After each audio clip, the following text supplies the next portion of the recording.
As your virtualization environment grows and you move more and more physical servers to become virtualized servers and you make your virtual machines, a very pressing thing starts to occur is how do you deal with all the storage in the most efficient way?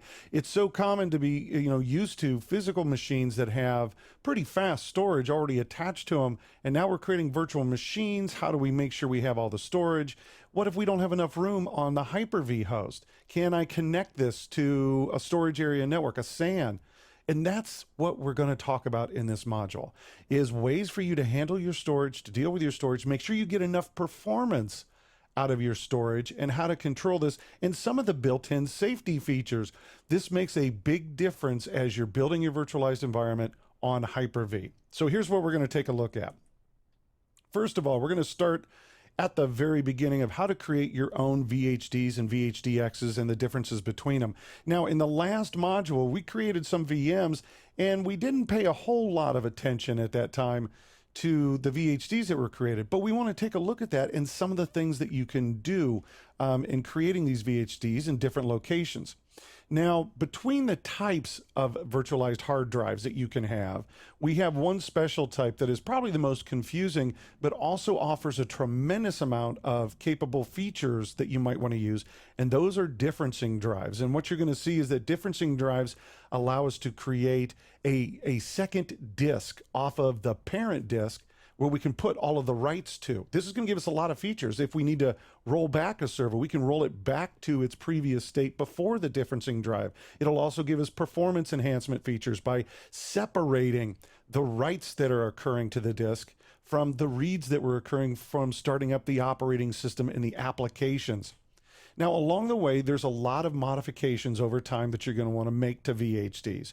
You might want to compact dynamic VHDs. You might want to make VHDs larger. You might want to shrink a VHD. So we want to take a look at the processes to do that, and each different type of VHD that we have will work a little bit differently. Now, to really get some more improved performance, one of the things we can do is VHDs are files that are running on a volume. Well, one of the things we can do is we can have direct access to the volume itself, and those are pass-through disks.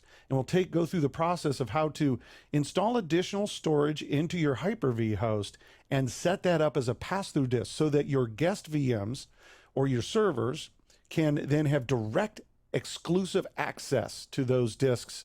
One of my favorite features of all in working with virtualized machines is checkpoints. These used to be called snapshots.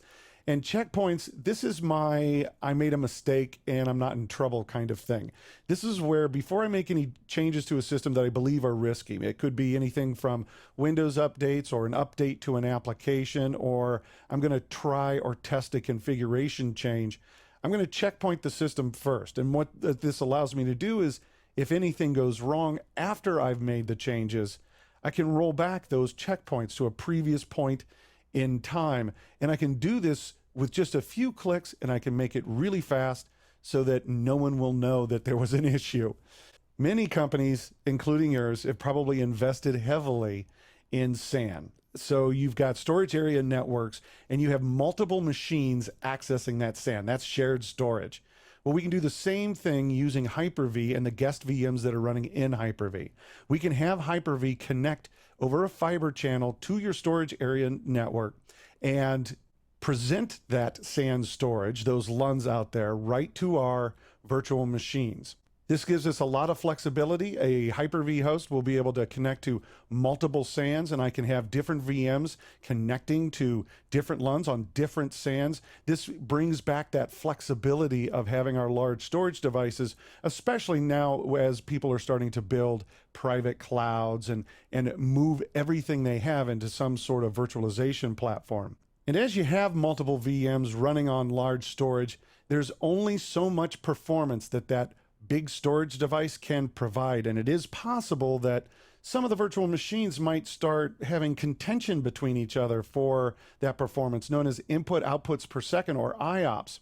You might even have a virtual machine that starts to run away and grab too many IOPS, hurting the performance of other VMs. We can control that in Server 2012 R2 with the storage quality of service. So we definitely want to take a look at how to configure that.